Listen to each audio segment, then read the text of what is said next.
आपका वोट आपकी ताकत, वोट जरूर डालें। इलेक्शन से जुड़ी हर खबर तक ऐप पर डाउनलोड कीजिए तक ऐप।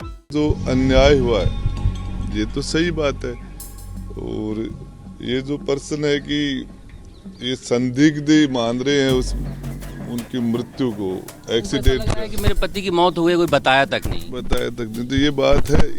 तो ये मामला निश्चित रूप से ही गंभीर मामला है, और इसके लिए मैं अभी कलेक्टर साहब से पूछूंगा कि जब ये उनके पास गई थी तो ये बात क्यों नहीं पूछा। अब ये जब यहाँ तक आए हैं और ये भी डॉक्टर साहब किरोड़ी लाल जी के साथ यहाँ आई है, चीफ सेक्रेटरी से मिली है, तो इनकी जो बात है इसको मैं मुख्यमंत्री जी से करेंगे। इस मुकदमे के अंदर जो भी दोषी है कि एफआईआर किस कंडीशन में लगा दी, क्यों लगा दी, ये भी जांच का विषय होना चाहिए। कि यदि इधर ये एग्जाम दे रहे वही पेपर लेके आ रहे हैं तो ये एक इशू तो बनता है। तो इस मामले के अंदर एसओजी इसकी जांच कर रही है, और अब तो खुल के आ गया है कि इसके अंदर एक बहुत बड़ा माफिया गैंग है। एक जगह से 11 थानेदार बन जाते हैं एक ही गांव के अंदर, एक जगह एक इंस्टीट्यूट के ज्यादा लड़के पास हो जाते हैं वन साइडेड। तो ये ऐसे क्वेश्चन यूथ के नौजवानों के जहन में ऐसे क्वेश्चन है। इस तरीके से बात आ रही है कि उनके साथ एस्कॉर्ट नहीं है, पेपर किस तरीके से ला रहे, कलकत्ता से आ रही थी गाड़ी, और उनका क्या है सिस्टम, तो कहीं न कहीं सिस्टम में कमजोरी रही है। समस्या ये है कि लोग इस लेवल पर आने लगे कि नौकरी लगाओ, मगर नौकरी नहीं लग सकती, तो फिर उसमें लोगों के नाम आते हैं, उस मंत्री ने नौकरी लगा दी, इसने लगा दी। ये चीजें तो हार ही हैं। अब पब्लिक के अंदर एक हवा बन गई। वैसे इनकी पहचान कराने की शायद ही जरूरत है, क्योंकि जब से गहलोत सरकार सत्ता में आई है तब से ये और इनके साथी विधायक लगातार सुर्खियों में बने रहे। जी हाँ, ये अशोक गहलोत के नए नवेले मंत्री राजेंद्र सिंह गूढ़ा हैं।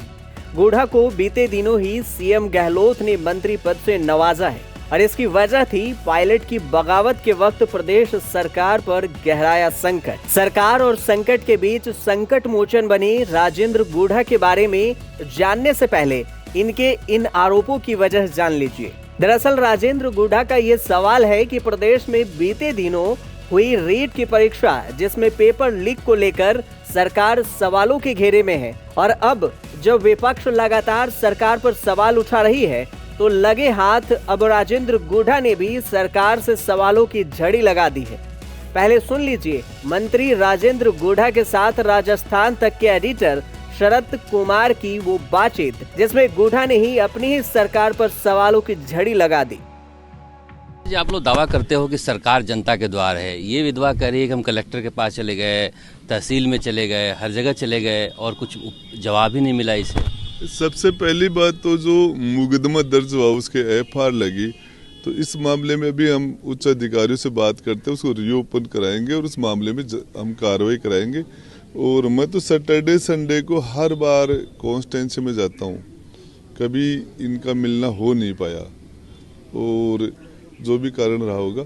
दूसरी बात है कि इनके साथ जो अन्याय हुआ है ये तो सही बात है, और ये जो पर्सन है कि ये संदिग्ध मान रहे हैं उनकी मृत्यु को एक्सीडेंट है कि मेरे पति की मौत हुई, कोई बताया तक नहीं तो ये बात है।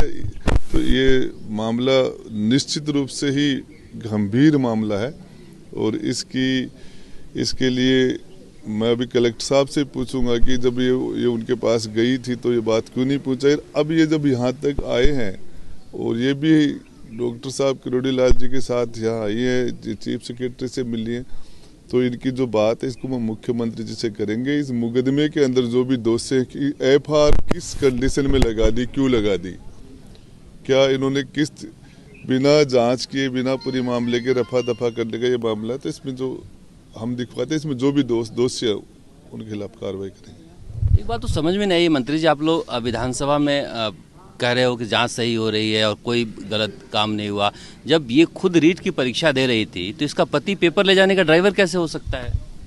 ये भी जांच का विषय होना चाहिए कि यदि इधर ये एग्जाम दे रहे वही पेपर लेके आ रहे हैं तो ये एक इशू तो बनता है।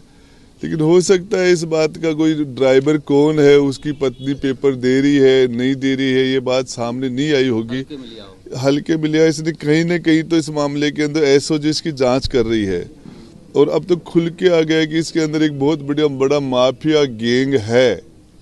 और ये भी सच बात है कि कुछ ऐसे इंस्टीट्यूट हैं जिनके लड़के ज़्यादा पास होते हैं और उन इंस्टीट्यूटों में जब लड़के पास हो रहे हैं, एक एक जगह से 11-11 थानेदार बन जाते हैं एक ही गांव के अंदर, एक जगह एक इंस्टीट्यूट के ज़्यादा लड़के पास हो जाते हैं वन साइडेड।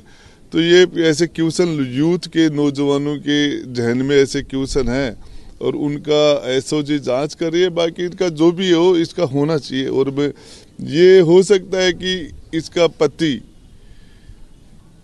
ड्राइवर है, इसकी पत्नी को एग्जाम दे रही है, ये बात नहीं सामने आई, हल्के में ले गए होंगे। बाकी ये भी एक इशू है। और जिस तरीके से बात आ रही है कि उनके साथ एस्कॉर्ट नहीं है, पेपर किस तरीके से ला रहे, कलकत्ता से आ रही थी गाड़ी और उनका क्या है सिस्टम, तो कहीं ना कहीं सिस्टम में कमजोरी रही है।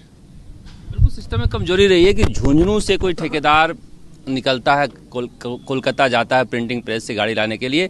ये परीक्षाएं इतनी पवित्र होती हैं कि इसमें लाखों नौजवानों के खून पसीना लगा होता है। इसके बावजूद इस तरह की लापरवाही, इसे क्रिमिनल नेग्लिजेंस कह सकते हैं। मंत्री राजेंद्र गुढ़ा साल 2018 में बीएसपी के टिकट पर जीतकर विधायक बने थे और 99 सीटों पर बहुमत के करीब पहुंची कांग्रेस सरकार को समर्थन देकर सीएम अशोक गहलोत का विश्वास हासिल किया। ये विश्वास उस वक्त और पुख्ता हो गया जब 2021 में गहलोत सरकार पर अपने ही डिप्टी सीएम की बगावत झेलनी पड़ी। वैसे इस विश्वास में एक बात और उस वक्त सामने आई जब गुढ़ा ने अपनी पार्टी के अन्य 5 सदस्यों के साथ कांग्रेस का दामन थाम लिया। और वैसे ये पहली बार नहीं था जब गुढ़ा ने अशोक गहलोत के विश्वास को जीता था। 2008 में भी कुछ ऐसा ही हुआ था। तब भी गुढ़ा ने अपने 5 अन्य साथियों के साथ कांग्रेस का साथ दिया था। जब गुढ़ा अशोक गहलोत के इतने करीब हैं, फिर अपनी ही सरकार से ऐसा सवाल सियासत में कई सवाल खड़े करते हैं।